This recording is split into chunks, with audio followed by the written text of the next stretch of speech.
Fatality.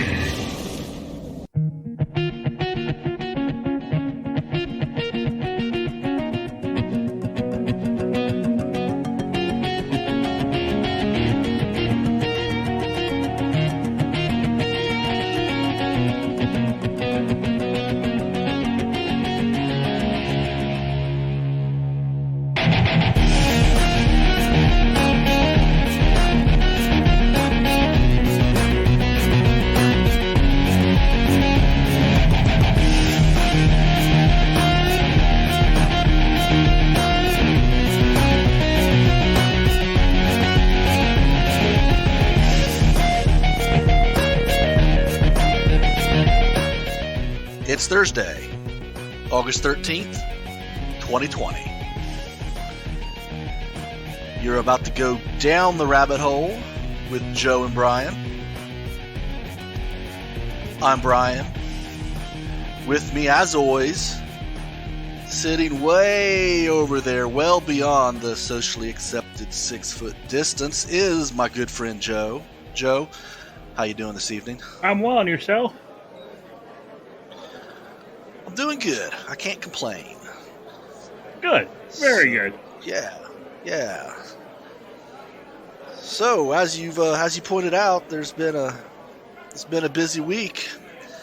But before we get to that, I think we need to discuss what we're drinking tonight. So, lay it on me, man. What did the bartender serve you this evening? You know, that bartender needs to be fired, because I just have a Pepsi with lemon, a Pepsi with ice. Not even lemon today. Yeah. Oh my goodness. It's fired. Well, I'll back that, because all he brought me was water. Yeah. I mean, you know, these new interns, they just, they get their foot in the door and they think they run the place. Well, they're not getting a tip, I'll tell you that. So what do you have to drink? Water. Oh, man. You did that last time. Awful. Do you think we're slowing down, man? Oh my god. I don't want to think so, but everything points to yes. Well, I'll have to. But the thing is, I'll go like this and I'll be good. But then I'll have that one night where I just like kill an entire bottle of whiskey and knock myself out for the next 3 days. So you let your liver think that it's getting the upper hand, and then you come out with a surprise hook. Can't have no liver getting uppity. Can't get uppity with me, liver. Yeah. Not on my watch, damn it. That's rich. So what do we have in tow today? Well, I think let's start out. We're going to go up to Minnesota, because we do have some updates from the George Floyd murder that happened. And you sent this over to me from Fox News. Would you like me to read it, or would you? You can go over it. Yeah. The Attorney General in the George Floyd case wants to join all 4 cases in the slaying. And I'll read maybe the first few paragraphs here. The cases of 4 Minnesota former police officers charged in George Floyd's death should be combined into a single trial, the state attorney general said in a motion filed Wednesday. Floyd, a black man, was killed in police custody in Minneapolis on May 25th after an officer who was recorded in a bystander's video knelt on his neck for nearly 9 minutes. 3 other officers were at the scene as witnesses filmed it and, along with Floyd, pleaded with police to let him breathe. He eventually lost consciousness and was later pronounced dead at the Hennepin County Medical Center. The medical examiner ruled the manner of death a homicide. Well, it's good that, the medical examiner got that right, because it seemed like everything else has gone south. But this is on a side note. I think these cops look good in orange. I mean, you don't. Oftentimes, when cops kill somebody, they go out and have a sandwich, and they're working the beat the next day. But these guys, they caught some piece of it, and I think that's deservedly so. Yeah, absolutely. Um, you know, my initial question about this was, well, I don't think that I had thought it entirely through. When I heard that they was wanting to charge them all at the same time, or I guess they One want to trial. join on one trial. I was thinking, does that mean that there's only one kind of charge, or but I guess that's not necessarily the case. There's because someone's getting second degree murder, third degree, second degree manslaughter. So Yeah, I mean, it seemed like they, you know, I mean, anytime you have like my general working idea for almost everything is that you know things do only one thing well. If that makes sense. So if you have a device that claims that it's a camera, it's a level, it's a recorder, it's a shortwave radio, and it's a GPS, it'll probably do one or two of those things, but most of those things it would do quite poorly. That's just my. You only get to specialize in one thing, and if you try to do, maybe a Swiss Army knife is probably the only really successful you know, multi tool that in a computer. But I think that this only serves to muddy the water and make it such that all these guys get off.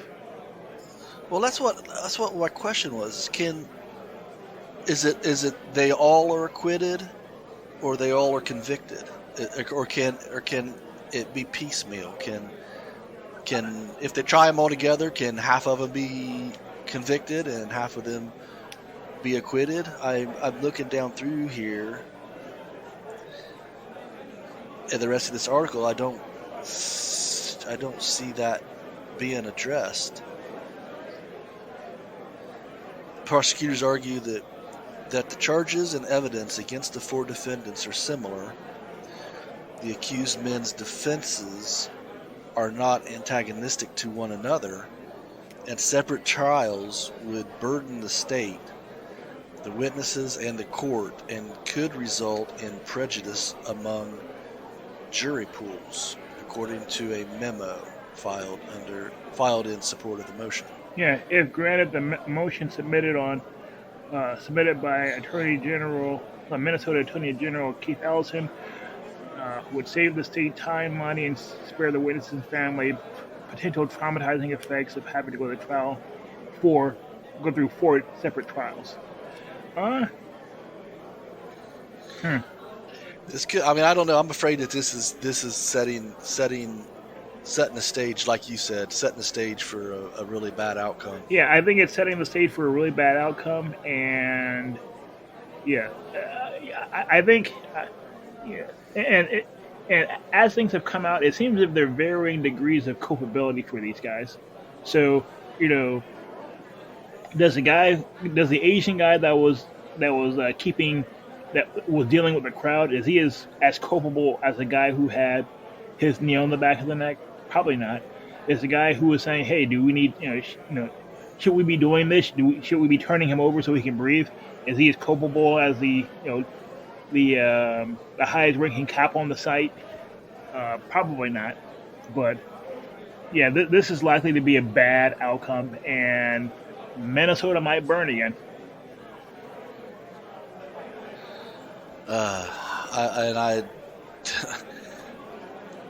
I really hope that it's, well, I agree. I just really hope that that's not by design.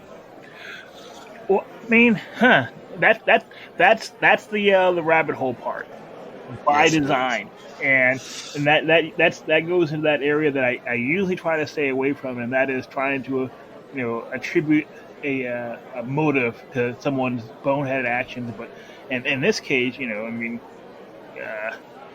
yeah. Yeah, I guess it's as this thing moves forward, we'll get a better intention if this thing's being just dropped, if the ball's just being dropped terribly, we'll have to call them out. now also. I mean, I'm guessing that just because that this is what the attorney general wants doesn't necessarily mean that it's what he'll. I mean, can't Well, the judge can be like, yeah, no. do the defendant's representation have anything to say about it? They can argue for or against it. I mean, if I were a if I were a defense attorney, would you want your guy being, sitting in orange next to the guy with the next to Mr. Knee in the back of the neck? I mean, Right. that guy would be like kryptonite. You would want to keep your. I mean, if you're the guy if you're defending the Asian guy who is dealing with the crowd, you don't want him sitting next to Derek Chauvin, do you? Nope. No. Not at all. So, I mean, it seems as if everybody and their mother should want this to be separate. And yeah, going through 4 different trials, that's not ideal. But there's this thing called justice, and justice demands a reckoning. Do you recall? And you may have been too young to recall, but you probably read about it. You probably the L.A. riots, Rodney Oh King. yeah, And all oh that. yeah. I was like what 11 years old. Were were those cops all tried together, or were they separate? I want to think they were tried together. I think they were tried together, and I think the reason the riots occurred because they all got freed at the same time. So Right. I mean that's probably what was sparking my thought when I was like, yeah, it looks like Minnesota might burn after this. Mm. But if it burns, we will be able to say, hey, you heard it first that Minnesota is going to burn after this, and so we can mark the day, what, August 13th, 2020. Yeah, we called it. Yeah. Told you so. I mean, Oh my goodness. but Yep. but speaking of stories that keep on going on and on and on. Yeah, I just can't let this go, Joe. I gotta bring it up. What's COVID-19. that? What's that, man? What are you having a hard time letting go, Brian? Just this whole COVID-19 thing. What's got stuck in my craw this time was a story in Ohio. Uh, Titled 6 Ohio businesses cited over the weekend for violating health orders. And it's the well, here's the thing. The order was announced. It was enforced on the same day that it was announced, so there was no real heads up to any of the people that we're talking about here. So were the people who were drinking, were they penalized, or the bar owners penalized? The bar owners. And now, were they actually given the actual penalty, or were they able to get it thrown out through on a pill or something like that? Because I think because anyone worth their if you hire an attorney and he doesn't bring that up, you should get your money back. Well, I don't know how this is shaken out in court yet, Mm-hmm. but the citations come after Governor Mike DeWine issued several health orders, including a statewide mask mandate and a halt on alcohol sales after 10 p.m. And as you so astutely asked before we started recording, what's so magical about 10 p.m.? It's a nice round number for one. Yeah, I don't know. Other than that, I don't know, man. Well, and presumably bad. Like I know, like Chris Rock has a thing that said, like, hey, if you're getting money out of an ATM at 2:00 in the morning, usually bad things are in the awning. Maybe they were like, yeah, this is like a syntax where if you're drinking after 10 p.m., you probably shouldn't be. Yeah, because if 10 is a great number, well, wouldn't 9 be better? Well, I mean, yeah, 9 would be better, but then you have rides in the streets. Oh, okay. So I mean, there's a delicate balancing act, man. Come on, man. Yeah. So what do we got here? There's a place called Wayne County Speedway received a citation after holding an event over the weekend. Agents, along with the health department, said they found several health violations, like employees not wearing facial coverings. The OIU issued a violation notice against the liquor permit for improper conduct. So these guys are out. These guys are busy. I mean, it's one thing to be like, hey, I mean, in DC they're like, hey, the quarantine starts at like 9, but like, yeah, we're not going to really start enforcing it until like 11. But it seemed like these guys were just chomping at the bit. They were out looking for violations, and it looked like they expected to find them.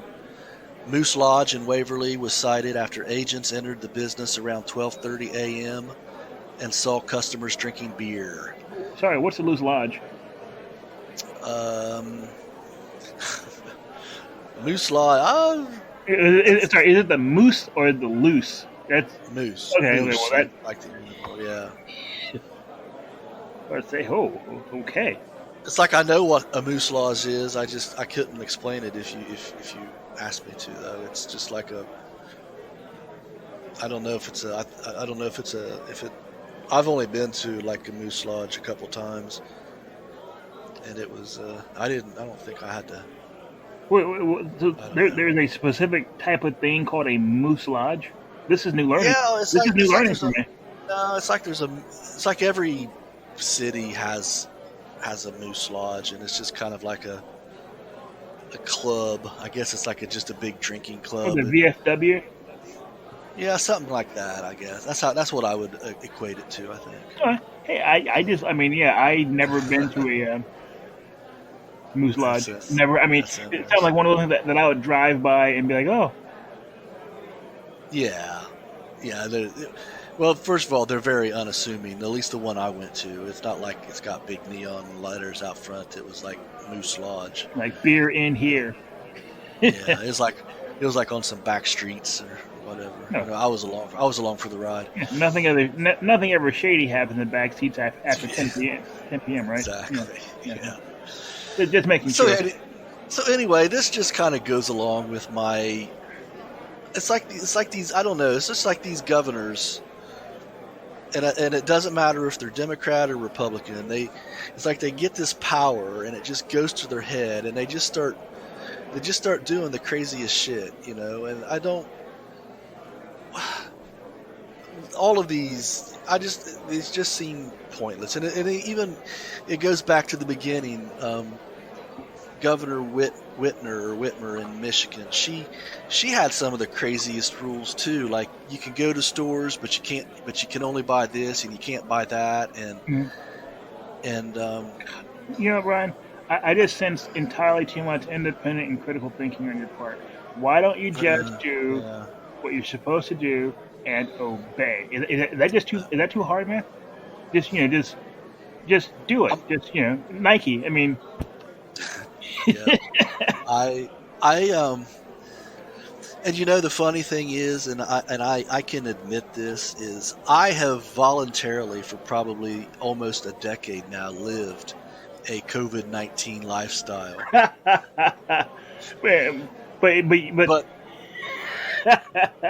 but now that I'm in a position where if I decided I wanted to go out and do something and I can't, now it bothers me. Well, that's always the issue. Like, yeah, you want to do what you want to do, and you get pissed when you can't do what you want to do. So that seems perfectly reasonable. Yeah.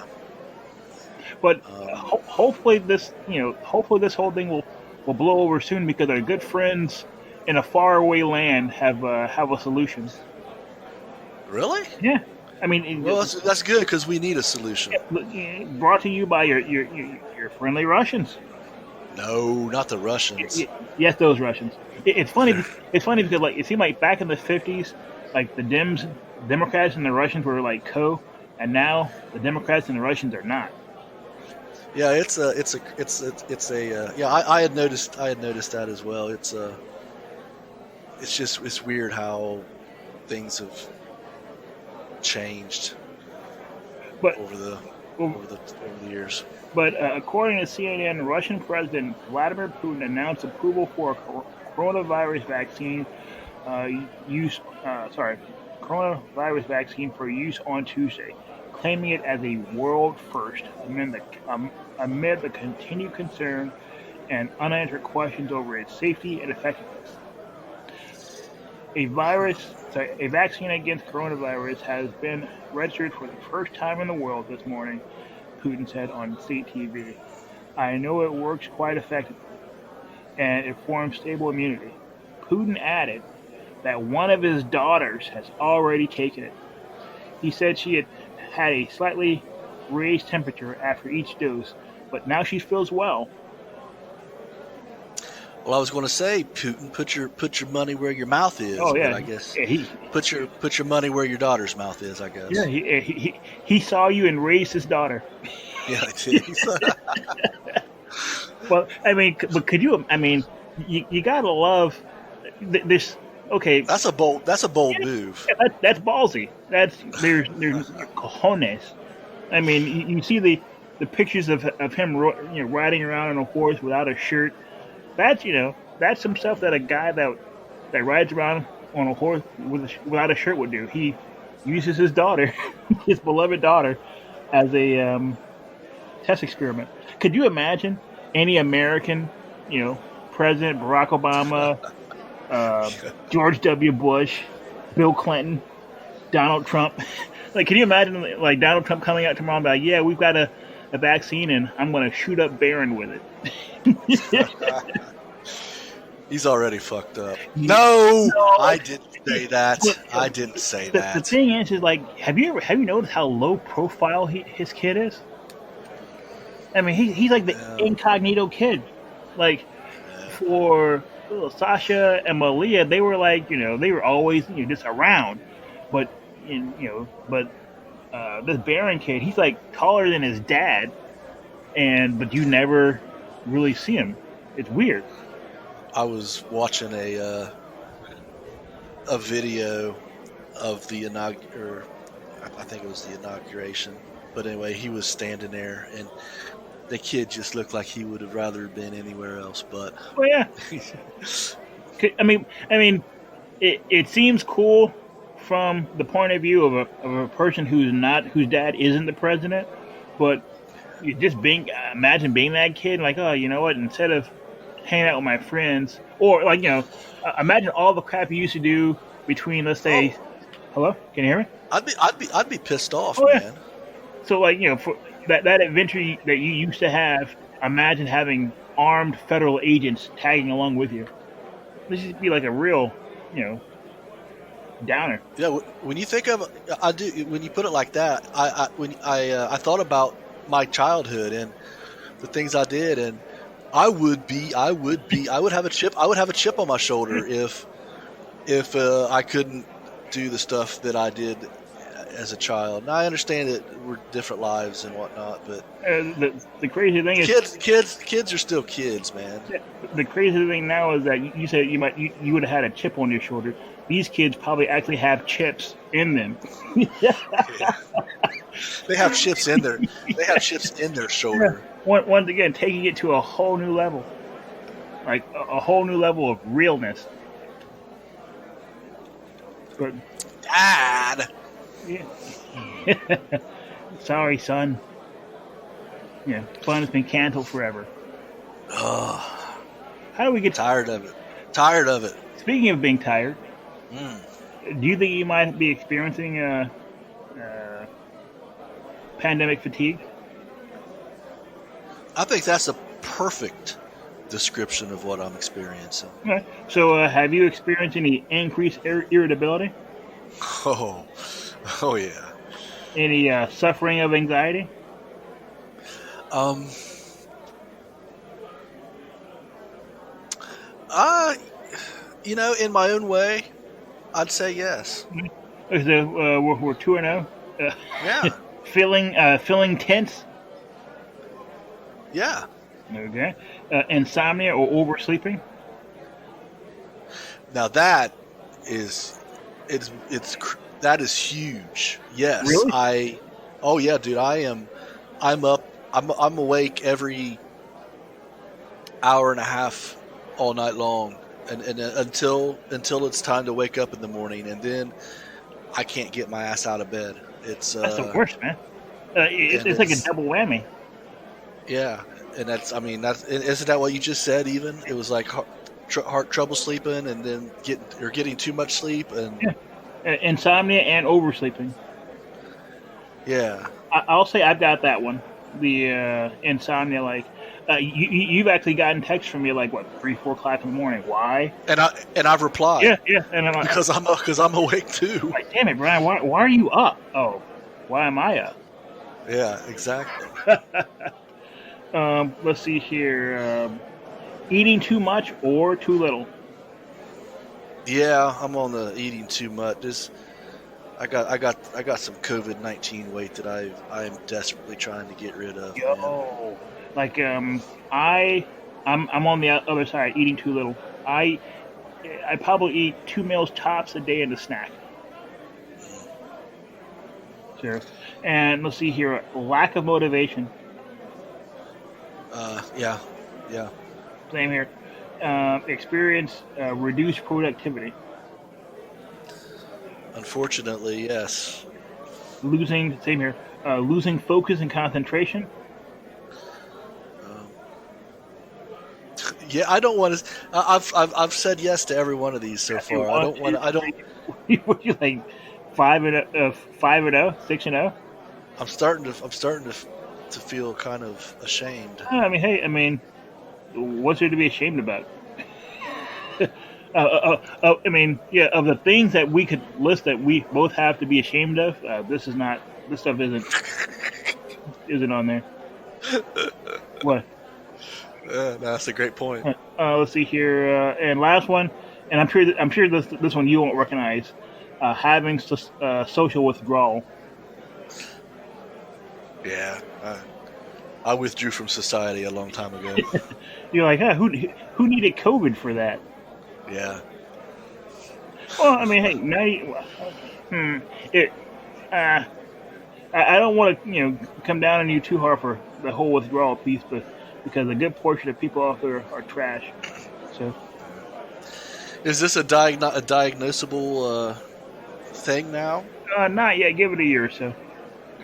I mean, I just saw this article and it was just talking about COVID pandemic fatigue, and I'm like, yeah. I mean, I think most people, if they're honest with themselves, have experienced that.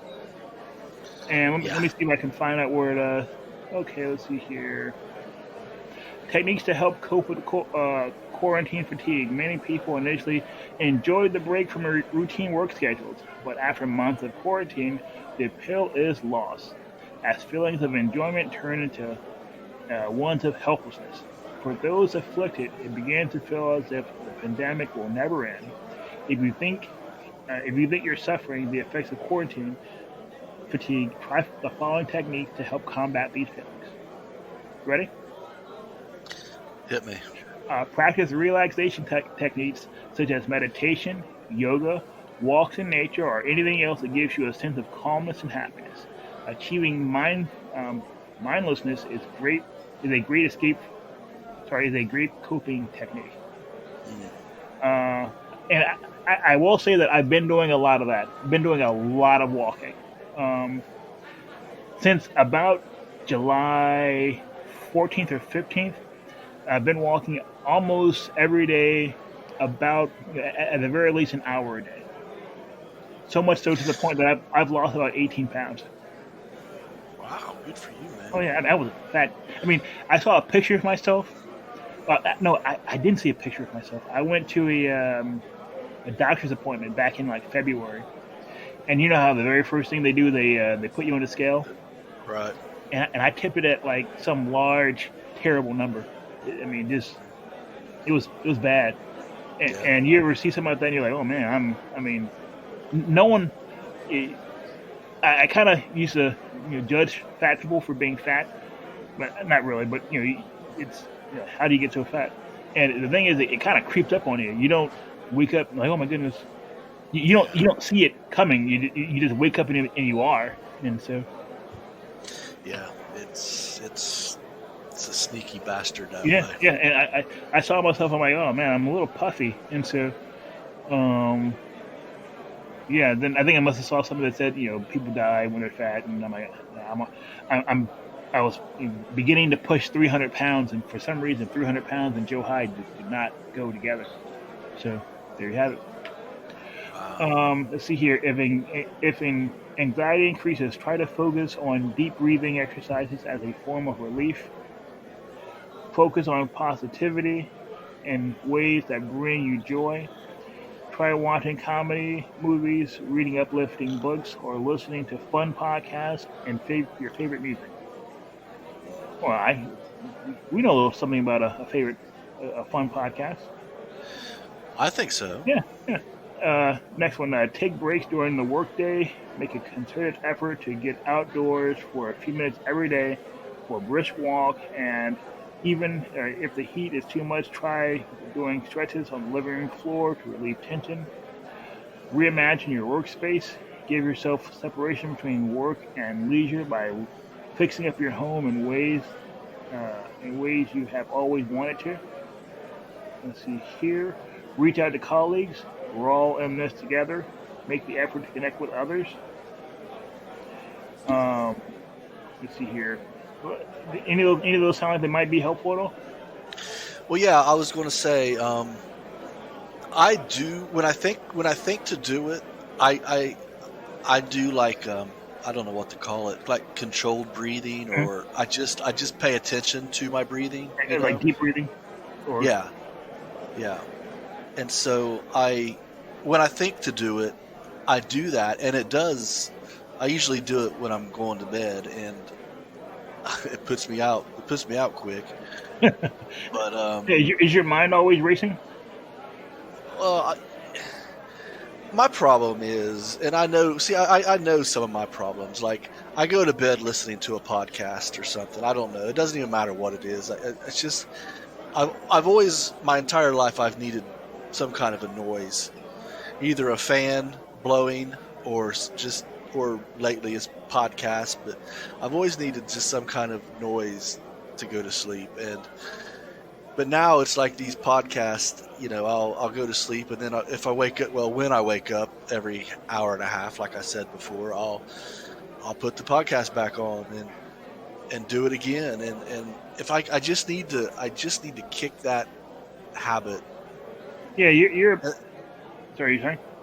Yeah, I need to kick that habit. And then the other thing that's easy to do that I don't do enough of is I need to get outside more. Mhm. I mean, yeah, I am probably horribly deficient of vitamin D. Well, it's funny because vitamin, like I know you're what's the guy Scott? What's his face? The Dilbert guy. Scott Adams. Scott Adams. That's right. He's got two first names. No, Adams is not a first. Yeah, Adams is his first name. But he was pushing one of the conspiracy theories that perhaps the whole COVID piece was nothing more than a huge vitamin D deficiency. Because like I know we've talked about this really briefly that Iran and some of the other places in the Middle East were absolutely ravaged by this thing. Like it was like what happened in Iran. If it were to happen, even at half the scale it occurred in Iran, we would people would have ran up into the White House by now. Yeah. So it was real bad. Let me see here. Let me see if we can finish this. The last few. Make sure we get this information out to the people. Um, let's see here. Oh, scale back on around-the-clock news and social media monitoring. Limit your exposure to COVID-19 discussions. Just learn what you need to know and move on to another task or leisurely activity. Yeah, I don't understand how you could go to sleep with a podcast on our television. I would never fall asleep then. Yeah. I mean, 'cause I would assume that the stuff you're listening to is at the very least kind of interesting to hold your attention, and so I would just find myself listening to it. The thing is, I don't think it really holds my attention. I truly think that it just kind of becomes background noise. You're, Although what's interesting is sometimes I will find myself dreaming about what it was I was listening to. yeah, make sure it's positive, man, because who wants to wake up with a nightmare? Exactly. But oh yeah, that's it seemed like we both may have a mild touch of the whole pandemic fatigue. Yeah, and I'm ready to kick it, man. Well, yeah. Well, I mean, once again, our good friends in Russia have a vaccine. All you got to do is go sign yourself up and get shot up with it, and you'll be good, right as rain. Hmm. I can't believe he shot his daughter up with it. I mean, He's got plenty to choose from, I'll bet. yeah, but could you imagine, the guy who say, "Oh yeah, this is safe," and you're like, wait, you're gonna shoot who? His daughter? I mean, yeah, I said it was safe because we tested it in lab rats and it didn't kill them. And I didn't know you're gonna be shooting up with this murderous president's daughter. Guy flees the country. That's funny. But speaking of big strong man, the big boss. Yeah, the big boss. Now I had to stand up and cheer when I read this because this is just yeah. So Set it up for Trump, us. Trump fires the Tennessee Valley Authority's chairman because he was hired because of hiring of foreign workers, and you hear about this. I've heard about this in other. Actually, my friend Mike, he worked at a company where they were replacing people with I think they were offshore Oh wow. people and forcing them, like I think threatening not to, threatening them by withholding money owed. Yeah, if they did not train their replacements. I think Ethicon Endo surgery did some of that stuff when they first moved when they first got NAFTA and they were able to move their facilities down to Juarez. That's what they did. There are a lot of really bitter people walking around Cincinnati behind that. That's just like the ultimate, like it has to be one of the ultimate insults, Yeah, it's kind of like how like the bad guys they have you dig your own grave before they shoot you because they can't be bothered to dig it. I mean, I'd be damned if I'm going to make your life easier by digging my own grave. Dig it yourself. Yeah. Nailed it. But so he fires Yeah. the. Yeah. So I guess there was all kinds of corruption here, but President Donald Trump said Monday that he had fired the chairman of the Tennessee Valley Authority, criticizing the federally owned corporation for hiring foreign workers to replace IT workers, that would be me, in Chattanooga and other TVA cities. It's funny how people we can see ourselves in these stories. For sure. Uh-huh. Trump told reporters at the White House that he was formally removing TVA chairman James Skip Thompson. I don't know why they put that in there. Yeah. And former TVA chairman Richard Howarth from the nine-member board, and he threatened to remove other TVA board members if they continued to hire foreign labor. It seemed like James Skip Thornton was James Skip the Common Sense Thompson. Yeah.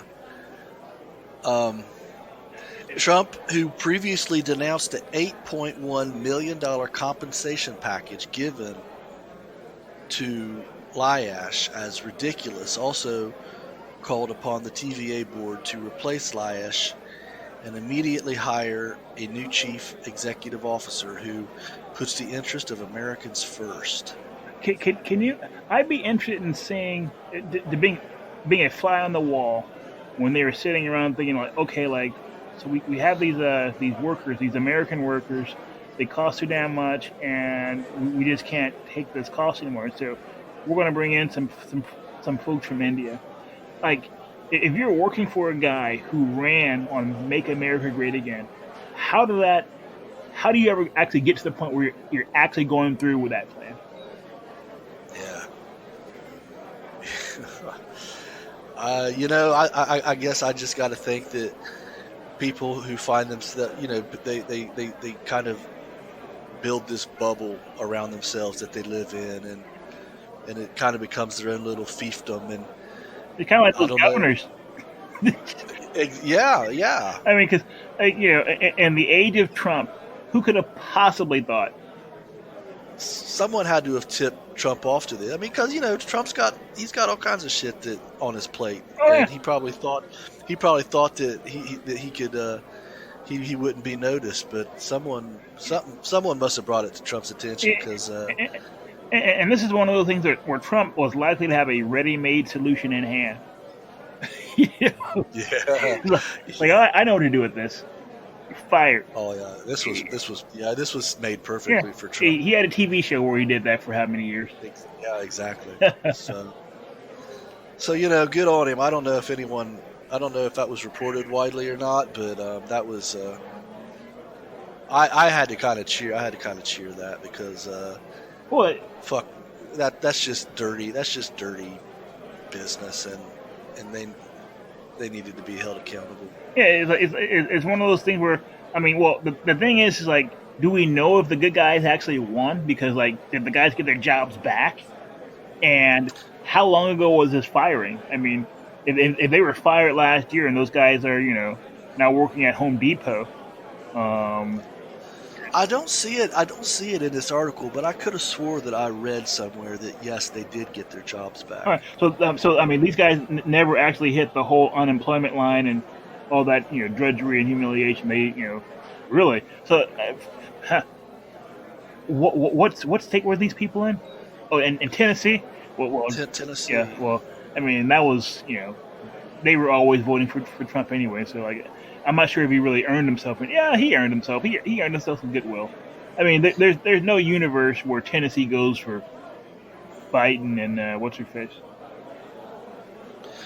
Yeah, and he also said that the new CEO must be paid no more than $500,000 a year, which is still seems excessive, but it's not an $8 million a year. And it's still more than what the president earns. Yeah, that's right. Yeah, it's like what, 200? Is that like 200,000 or something? No, it's like 450 now. Oh, okay. Yeah, I think for the longest time it was 250,000. We're like, presidents were quite literally a half step above paupers, and I guess, yeah, $250,000 is still a piece of change. Yeah, Trump donates his, doesn't he? Yeah. Doesn't he give it? Each year he gives it to some cause or putting crosses on homeless vets, stuff like that. Good stuff. Yeah. But well, you were saying? Well, I was going to say that there was been some big news this week. Really? And if we don't discuss it, I don't think we can legitimately call ourselves a current events podcast. We've all been waiting for it. There's been a lot of speculation about it, and it's finally happened. Let me ask you this question: on a scale of 1 to 10, yeah, how big was the surprise to you? Were you like fall out of your chair shocked, or? I you know what? As much as I think that it was a bad idea, this is who I expected. All right. So, you're like, okay, let's find the absolute worst possible person they could find, and basically, bet the farm that that's who they're going to pick. Well, you know what? We should tell the people who we're talking about just in case. Right, yeah, all this foreshadowing. Joe Biden was assigned a vice presidential candidate. I'm sorry, I had to say that. It's straight out of Central Casting. Yeah, Kamala Harris. Da da da da da da. Yeah. Boo.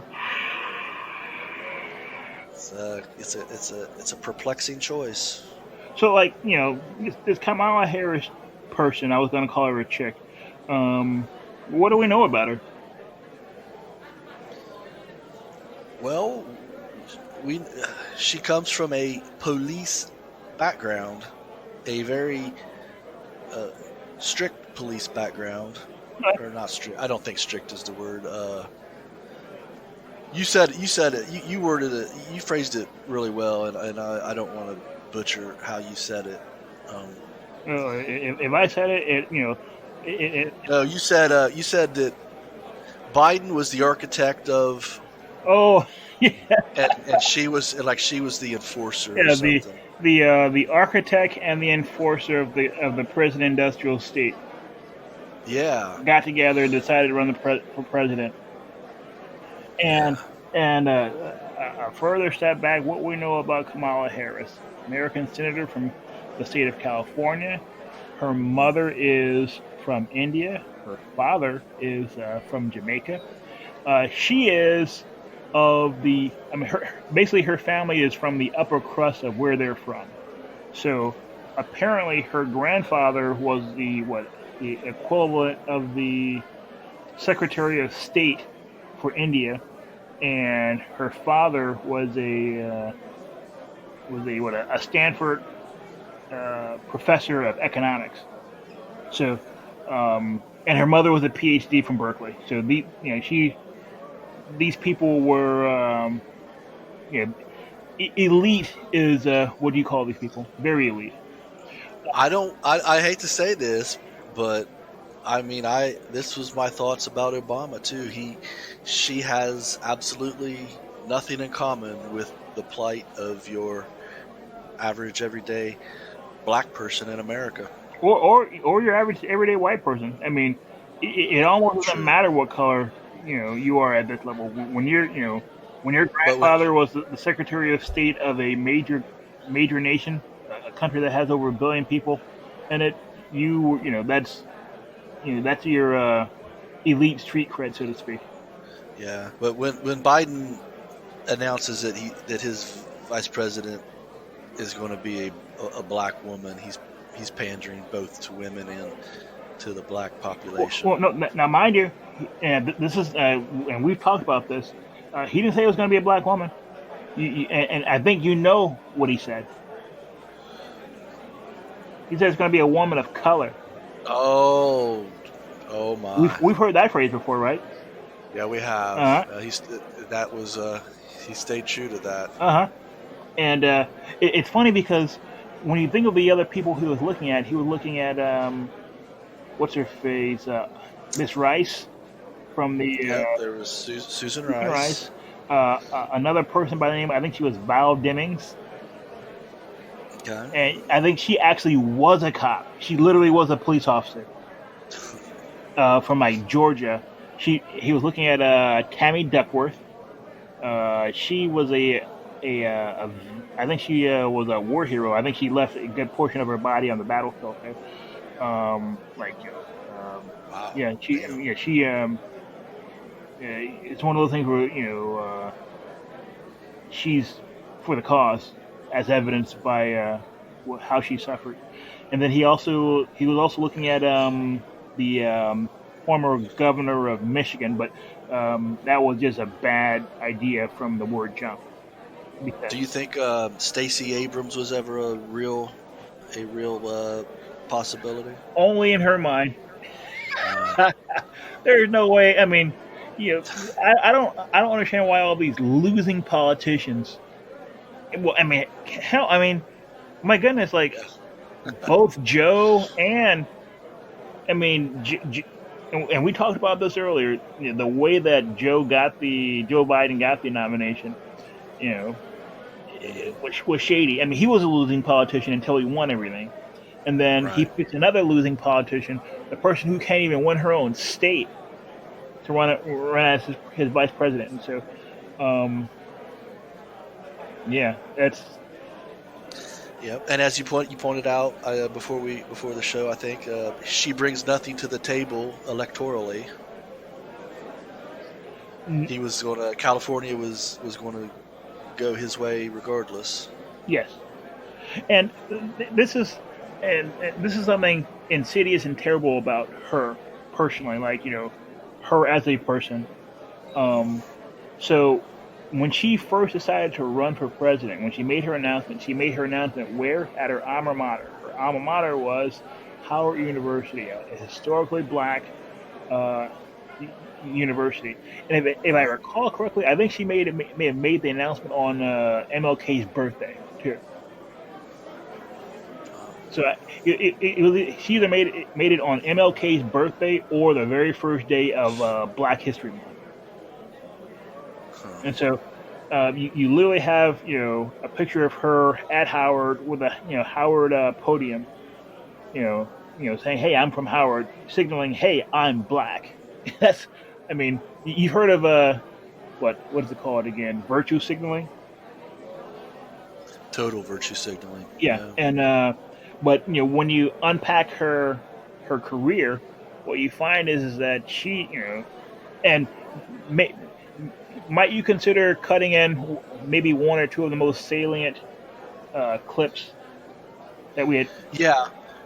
Joe, he sent me a video of the Jimmy Dore show where he really broke all this down, and I just didn't have time to get it ready for the show. So I will do that. I'll slice it up and get some good stuff, and I'll insert it here. We first want to talk about the breaking news that Joe Biden has chosen Kamala Harris as his vice president. Now, I just want to set the stage. Remember the kind of guy Joe Biden is. We're the world's largest penal colony. How did we get there? We have 5% of the world's population. We have 25% of the world's prisoners. How did we get there? Here's Joe Biden. He's going to tell you how we got there. Alone. And the sad part is that we have no more police in the streets of our major cities than we had 10 years ago. And what the president proposes won't help much. What he proposes is no increase over what the Congress has already approved last year. In a nutshell, the president's plan doesn't include enough police officers to catch the violent thugs, not enough prosecutors to convict them, not enough judges to sentence them, and not enough prison cells to put them away for a long time. That's why right now, 6 out of every 10 criminals who are arrested on drug charges have their cases dropped. That's why we think the president should triple the commitment that he's made tonight for police, prosecutors, and judges for our cities and our states.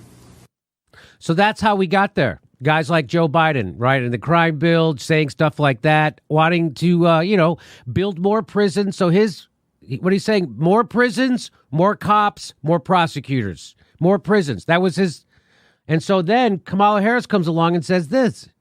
For people who are progressive thinking and liberal-minded, or just progressive thinking in terms of just fix it, is that we all have these posters in our closet that is attached to a stick that we sometimes will cart out when we're talking about criminal justice policy and those statistics that you first heard when we opened it up, incarceration. And we run around with these signs, build more schools, less jails. Build more schools, less jails. And we walk around everywhere. Build more schools. We protest. Build more schools, less jails. Put money into education, not prisons. There's a fundamental problem with that approach, in my opinion. And it's this. I agree with that conceptually. But you have not addressed the reason I have 3 padlocks on my front door. So I have a great honor to announce that I picked Kamala Harris, a fearless fighter for the little guy, and one of the country's finest public servants, as my running mate. Now, I just want to play you one more. I would not be standing here were it not for the education I received. And I know many of us will say the same thing. And I believe a child going without an education is tantamount to a crime. So I decided I was going to start prosecuting parents for truancy. Well, this was a little controversial in San Francisco. Stick it up for the little guy. That's how you stick up for the little guy. You prosecute people who have been shit on by the system as hard as anybody has gotten shit on. People who have been abused by the system, people who don't have a chance. That's who she's going after. She's not going after middle class or rich people, or she's going after the poorest of the poor. And she's threatening them with jail. You want to hear it? You think I'm kidding? And frankly, my staff went bananas. They were very concerned because we didn't know at the time whether I was going to have an opponent in my reelection race. But I said, look, I'm done. This is a serious issue, and I've got a little political capital, and I'm going to spend some of it. And this is what we did. The place where she decided to spend her political capital was to throw parents of poor children who are truant in jail. That's where she decided to spend her political capital. Not prosecuting bankers or Steve Mnuchin, which she inexplicably did not, which we're going to get to also. But she decided to use all her I got some political capital, let's use it. Let's terrorize poor people. Here we go. We recognized that in that initiative, as a prosecutor and law enforcement, I have a huge stick. The school district has got a carrot. Let's work in tandem around our collective objective and goal, which is to get those kids in school. So, to that end, on my letterhead, now let me tell you something about my letterhead. When you're the DA of a major city in this country, usually the job comes with a badge. And there is often an artistic rendering of said badge on your stationery. So I sent a letter out on my letterhead to every parent in the school district, outlining the connection that was statistically proven between elementary school truancy, high school dropouts, who will become a victim of crime, and who will become a perpetrator of crime. We sent it out to everyone. A friend of mine actually called me and he said, Kamala, my wife got the letter. She freaked out. She brought all the kids into the living room, held up the letter, said, if you don't go to school, Kamala's going to put you and me in jail. Yes, we. That's hilarious. She's scaring the shit out of people with jail for truancy. So there you go. So it's a natural pick. First of all, it makes no sense to me, this pick, because she doesn't help him electorally. She's a senator from California, which he's already going to win. She got no votes in the primary. No one fucking likes her. And she's a cop in a time of an anti-cop sentiment in this country. It doesn't make any sense. So, of course, Joe Biden picked her. It was a nice fuck you to everybody who's progressive in the country. That's why they did it. And Bernie's going right along with it. You don't even have to ask. You don't even have to ask that cuck. He's such a cuck. I want to bring the conversation back to the broken criminal justice system that is disproportionately negatively impacting black and brown people all across this country today. Now, Senator Harris says she's proud of her record as a prosecutor and that she'll be a prosecutor president, but I'm deeply concerned about this record. There are too many examples to cite, but she put over 1,500 people in jail for marijuana violations and then laughed about it when she was asked if she ever smoked marijuana. She blocked evidence. She blocked evidence that would have freed an innocent man from death row until the courts forced her to do so. She kept people in prison beyond their sentences to use them as cheap labor for the state of California. And she fought to finish her bail system in place that impacts poor people in the worst kind of way. Thank you, Congressman.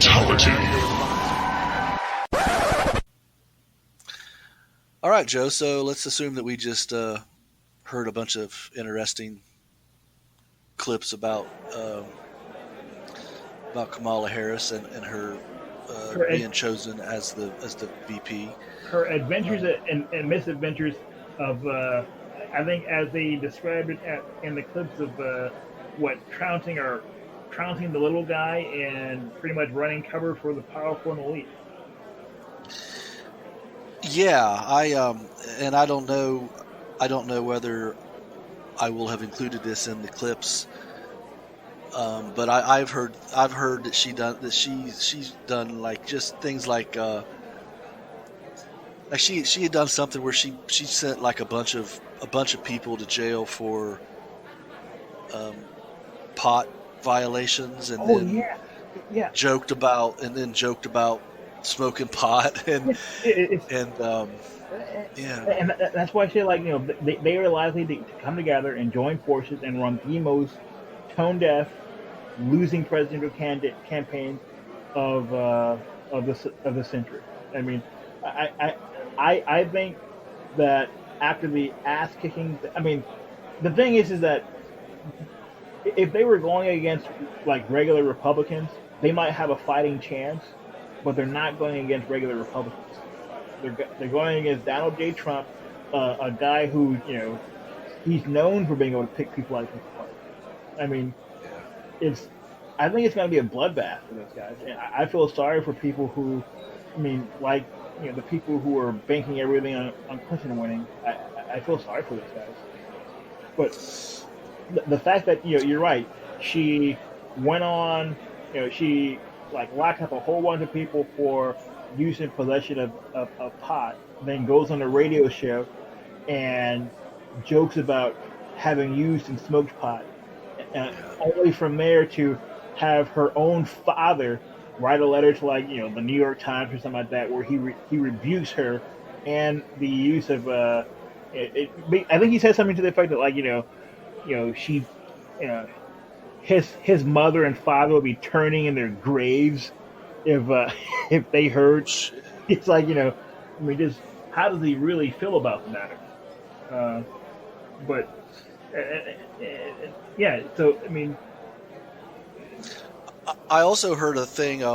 Again, I hate to keep bringing him up, but I'm going to go back to one of Mo Fax's podcasts, and he had mentioned back when I think like when the Democrat primaries first started, and she was making the rounds with different, just different media personalities to get her name out there.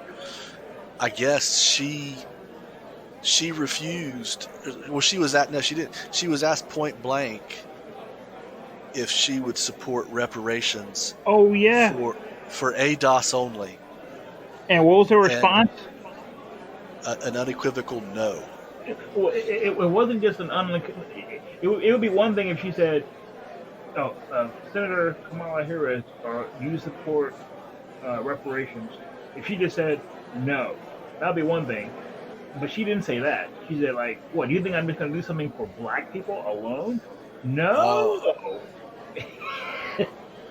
Yeah, as far as when that happened, that's when Mo Fax determined that she was never going to be president. But I don't. But again, I don't. He's all about ADOS, and I still don't hear people in the mainstream acknowledging or talking about ADOS. And you won't.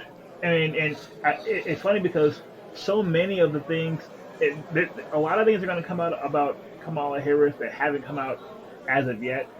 Well, they have come out, but they haven't come out in the mainstream media. So, for example, the fact that when she was first sworn in as the junior senator from the state of California, she wasn't repping her ties to the black community. She was running as the first. I mean, she was kind of like the first Indian. She went out as the first Indian person to be an American senator. And I will send you.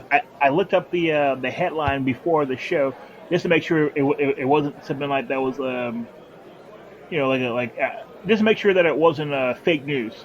And I actually came across the the headline again, and yep, she's mentioned as the first Indian American senator.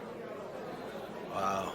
And and the other thing is, not only has she said she's not doing anything for African Americans, but she, ramped up efforts to pretty much jail and incarcerate African Americans in the state of California.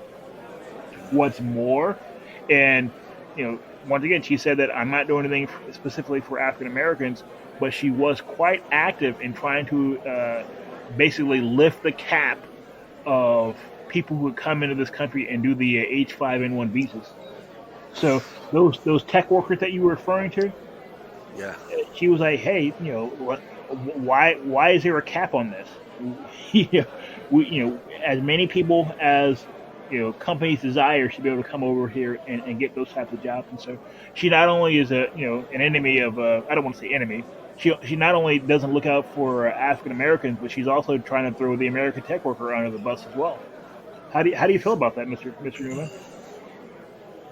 Yeah, I don't like it, man. It scares. In fact, it scares me. Well, it's funny because Mitt Romney was the same way. Yeah, I believe I recall that. Yeah, I'll be honest. When and this is kind of beside the point, but when this whole hiring offshore people to do the work, I really did think was, I called it a fad. Even I feel stupid even saying that now, but I really thought that once the problems. Yeah, we did. It happened. I had that opinion when we was at Ethicon. And I thought once the problems surfaced about offshore resources, that it would go away, but I was wrong. And in a roundabout way, it's probably why I lost my last job in a way. Well, I mean, the logic being, if you can find someone who can do 80% of what Brian can do, well, you can get him to do it for 20% of what you were paying Brian. Yeah. So there you go. That was a trip around the rabbit hole. I don't think. Yeah. I kind of got lost there for a second. I don't think she's going to be able to distance herself from this record, man. Oh no! I mean, it's funny because I first heard about Kamala Harris, of course, when everyone else did. Actually, the first time I heard about her was of course, when she got elected. But her very first big splash was when Jeff Sessions was getting confirmed, and she had this this squabble match, where she raised her voice and seemed all concerned about Jeff Sessions' his record. Oh, another funny thing about Kamala Harris. So, you ever heard the name Steve Mnuchin? Yes. Where do you know that name from? He's a money man, isn't he? Isn't he a banker? Well, and he's like, isn't he part of Trump's administration now? What your very first description of him was absolutely correct. If you go in your wallet and look for the whose signatures on it, it's his. He quite literally is the money man. But okay. But his story intertwines with Kamala Harris because apparently he ran a bank in California during the whole mortgage crisis time. I think it was like Bank One or West One or Bank West, something like that. Anyway, they were one of the scenarios was that they foreclosed on a little old lady because I think she was like 4 cents. I think she owed them 4 cents, like less than a quarter. Yeah. And they foreclosed her house over that. And the way they were doing it, it was highly illegal. And how this touches Kamala Harris. Kamala Harris was the Attorney General of the state of California when this happened, and so there are actual stories that are rife in the California papers that show that her own prosecutors were like, "Yo, you need to prosecute this. There are thousands of cases of illegal evictions and foreclosures," and she was like, "I've got better things to do, like put people in prison or in jail if their kids are truant." So literally, Trump's secretary is Trump's secretary now because Kamala Harris refused to prosecute him. And this is the other thing. She also got a donation from Steve Mnuchin when she ran for Senate. Oh, it's incestuous. Oh yeah, it's incestuous and small pond these people run in, and so, I think so. And this is something else. Her rap sheet is just so terrible. It's like really, really bad.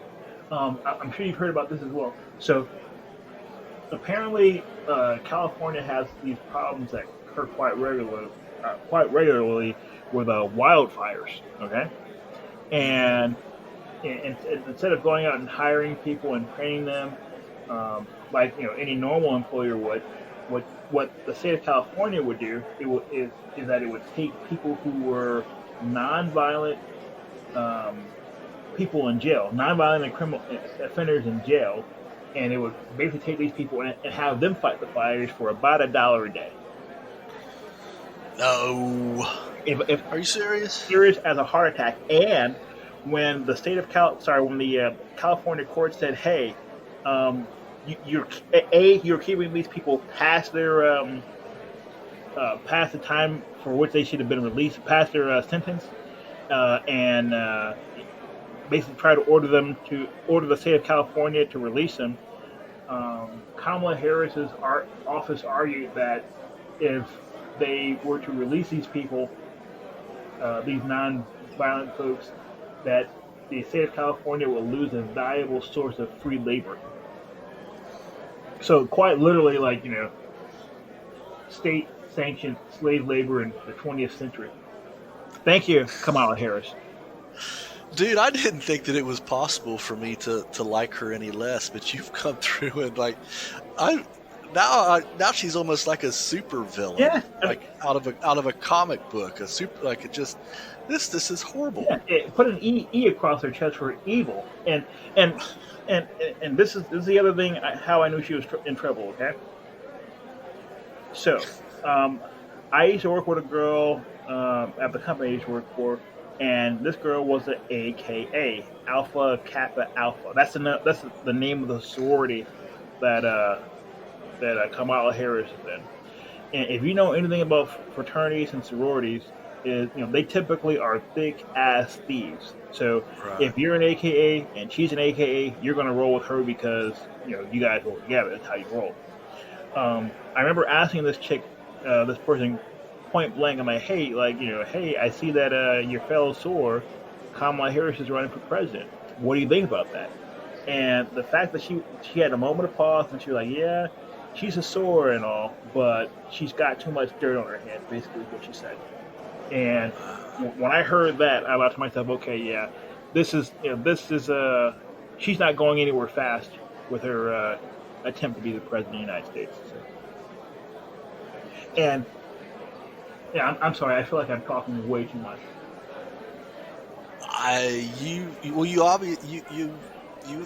You have a lot to say, and I mean that in a good way. A lot of this stuff, some of it I had never heard of, period, and yeah, like I said, I like her even less now than I did before. In case you didn't think it was possible. Yeah. So that's crazy. But so you once again, you have the architect and the enforcer, Right. running together, and this is a crazy thing. Who's the base of the party? If you had to put your finger on the base of the Democratic Party, would you say it's Indian Americans? Nope. I would not. I would not. Would you say it was rich bankers? I would not. No. Nah. Would you say African Americans? I think that's. Yeah, I think that's who they rely on every 4 years. Yeah. Ding, ding, ding, ding, ding. Tilt. And this is a crazy piece. These two people, Joe Biden and Kamala Harris, have basically made their career on deriding and running black people into the ground. Literally, there.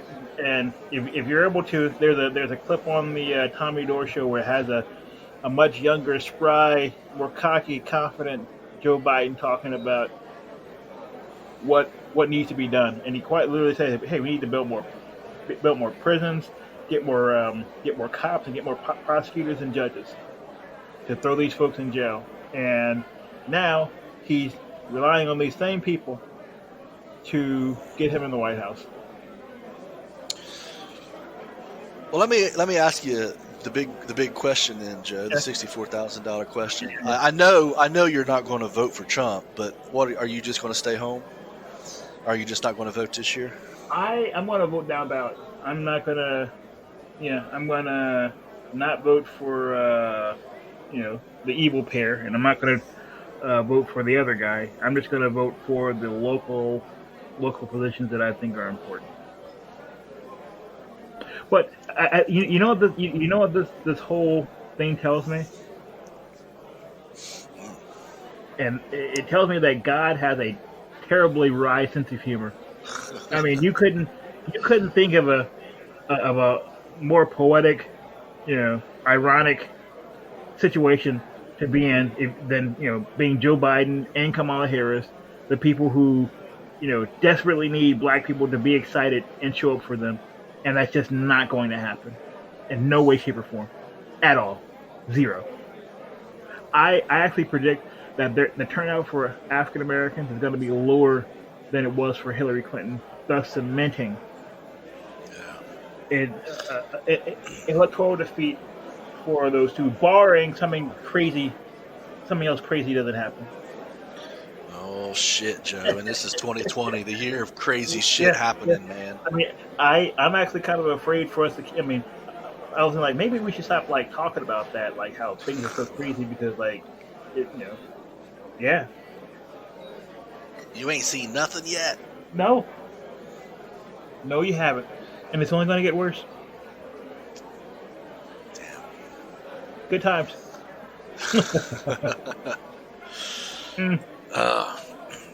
But let's see here. How are we doing on time? We're actually doing pretty well. We're about an hour and 10 of actual show. I think an hour and 10 minutes of actual show. Do you feel like touching on reparations again? I think we should, and we can talk about this really briefly because this is something that I came across maybe 15 minutes before I touched base with you today. Okay. And of course now wait a minute. I had it lined up, but basically there was so the last week we talked about reparations, and we talked about the who. Mm-hmm. ADOS. Okay. The where. Here. Right. The why. Payment for services rendered. Services rendered. Okay. And but we didn't talk about the thing we didn't talk about was the how much. Yeah, that's going to be the fly in the ointment, as they say. Another $64,000 question. Yeah. And I am annoyed. But okay, so you remember the two people I told you about last week, the Yvette Carnell and Antonio Moore? Yes, I do. One of the things that they're really well known for is basically bringing up this whole reparations debate in a way that it hadn't been done in a very long time. And how they've gone about doing that is they made it their business to go out and get smart on these facts. And so the whole thing, I mean, they actually went out and talked to economists and people who study, this type of stuff, hard nosed, so to speak. And one of the guys whom they came across in doing this was a guy by the name of Stanley Darity, a generational wealth economist at Duke University. And I still haven't found found the article, but I can just tell you a little bit about the guy, about what he's proposing. So he says, if I recall from correctly, that it cost the estimate should be between 10 and 12 trillion dollars for reparations. Okay. So, how many zeros is behind trillion? I mean, that's more fingers than you have in your hand, right? Yeah. I don't know. Well, hold on, but because I'm that guy, let's see here. I think like 12 trillion, 12 zeros. That sounds reasonable. That sounds about right. When I was trying to calculate the COVID deaths percentage of the world population and the United States population, I think billions is 9. 9 Yeah. zeros. Yeah, and so 12 zeros in a trillion, and so 10 to 12 trillion dollars, and that would be if you were to, I guess apply that all in at one time to every adult in the United States, it would be about $800,000. Sorry, $800,000 per person. What do you think about 800,000 a person? I mean, speaking as a person who doesn't have $800,000 and Right. isn't close to having it in the near future, that's a huge number. But I don't know. But it's also not the kind of number that you retire on and set up your children and grandchildren. Yes, it's it's a reasonable number. yeah, it's $800,000. Like how did Chris Rock say this? You can blow rich with a wild summer and a coke habit. Yeah. $800,000. You're right. It's not something. It's not that rock you build upon for generations, if you will. And right. Yeah, that's what I meant. yeah. That's what I meant. And the thing that we're talking about here is we're trying to make up for, multi-generational deprivation and degradation. And so, I mean, the number 10 to 12 trillion does sound impressive right off the bat, but as you put your finger on quite quickly, that doesn't necessarily move them. That doesn't do a lot to move the needle, so to speak. But I did spend some time thinking about one of the things that reparations could include, and this is not being super creative on my part. I think cash payment is a part of it, but I also think that institutions of higher learning, I think it should be made easier for people to get an education. I think it's ridiculous that if you want to become a doctor, you have to go into like $1 million worth of debt. Like, in what world does that make any sense to anyone ever? So I think that the one element definitely has to be cash money. The other element has to be making it almost free for the subject group to get an education. So. Yeah. Yeah. So we began to look at the question of what, and it's interesting to note that at the very first stab at it, we come up a little wanting when you really break down that number. I mean, we're impressed with the 10 to 12 trillion, but when you really look at it, you're like, maybe we shouldn't be as impressed, in my opinion. And you know what? I'm just going to say this because I'll be honest, this is just what jumped to my mind is I wonder if they're going to take out taxes on that. Bastards. Yes, of course they will. I mean, because I got a really good severance check when I left my last company, but that's not what got deposited in my bank account. Yeah, they severanced some of that severance check from you. Yes, they did. Yeah, Uncle Sam has to dip his beak, so to speak. That must have hurt like the dickens. It hurt, but I'm thinking, but if I was you, and this was reparations for that, and then they take taxes 40% of it. Oh yeah, I think yeah. All of a sudden, that 800 grand is even less viable. Impressive. It's amazing how quickly this, goes sideways. And I was kind of joking, but then again, you don't fuck with Uncle Sam's money, man. And that's one of my iron phrases. Like, yo, you don't. Like they have an answer for that, and a sale that you don't get to see outside or breathe free fresh air anymore. You go to jail. Yeah. Was it you that maybe said back in the day that if Osama bin Laden owed the IRS that they would have found him or something like that? That I would like to take credit for that, but I'm sure that was someone that was far wittier than I.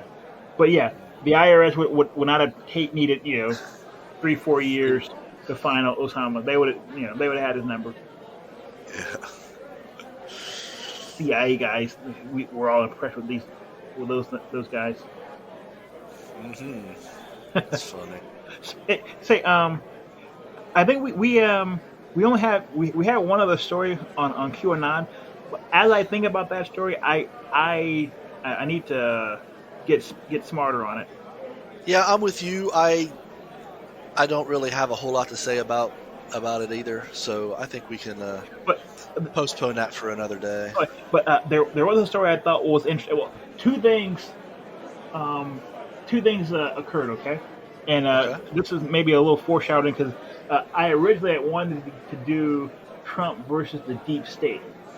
Oh, that's right. You mentioned that. Yeah, and I was all diligent about it all week and did all the research and actually felt pretty good about it. But some other stuff that I thought was more important came along, and this Trump versus deep state story isn't going away anytime soon.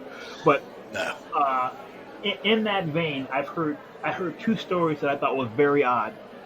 I heard a story about the CIA coming out saying that the Russians were trying to denigrate Biden and help Trump win. Have you heard anything like that? No, I haven't. Yeah. Well, I mean, good, because it would have made you dumber. I think. I mean, the idea that the CIA is going out and saying that out loud, I don't see how they don't see themselves as trying to put their thumb on the scale of the election, so to speak. They should. Yeah.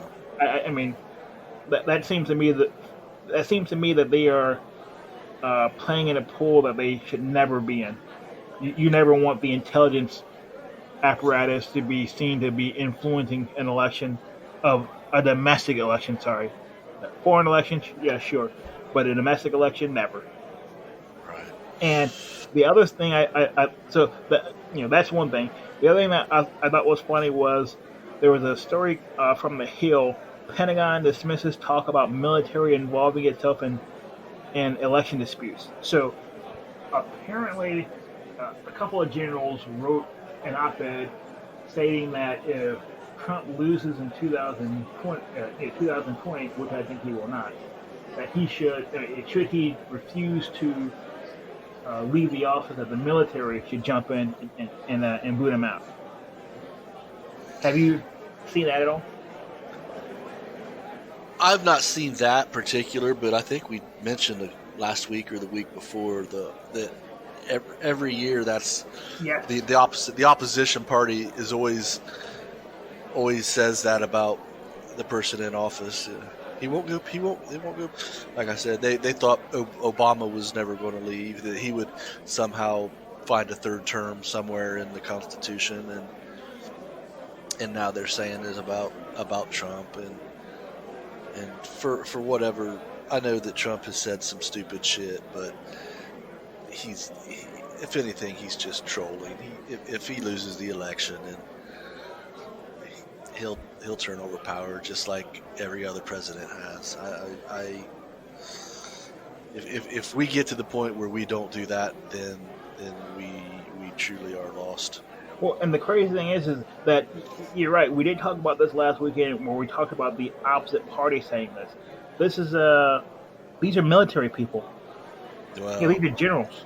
That's actually okay. Now I see your distinction there. Again you'd like for them to just like shut the freak up. That's a really good point. I missed that when you first said it. Oh, that's all right. We That's a little scary for them to be worrying about that. Because this is a feel good show, and we want people to be able to feel good at the end of it. The Pentagon came out and said, yeah, we're not, there are other mechanisms, and the Defense Department's not going to touch that with a 10-foot pole. Basically, that's what they said. I think I've also sent it to you just for good measure. Great. So. Oh, hey, do you think we changed lives today, man? Yeah, I think we did. I think even for the better, maybe. Even for the better. Mm-hmm. So, and don't you think so? Oh yeah. I mean, hey, it just took you to sum it up that way. Well, we surely don't want to take credit for changing lives for the worse. No. That's other people. Other people did that. I was doing so well until I listened to those fools. Yeah. No. But hey, this was a good time, man. It was. Dare I say it? What are you gonna say? Maybe we should do this again in 7 days. Let's do that. I don't want to become predictable. No. Yeah. The worst thing you can do is become predictable, because then you become boring. But I don't. Yeah, that's not like that. Like I've never been around you like, yeah, he's boring. No, never happened. I'll change it up when I need to, man. Variety's the spice of life, man. Let's do that. All right, man. Well, you take care, and I'll talk to you next time. Next time, man.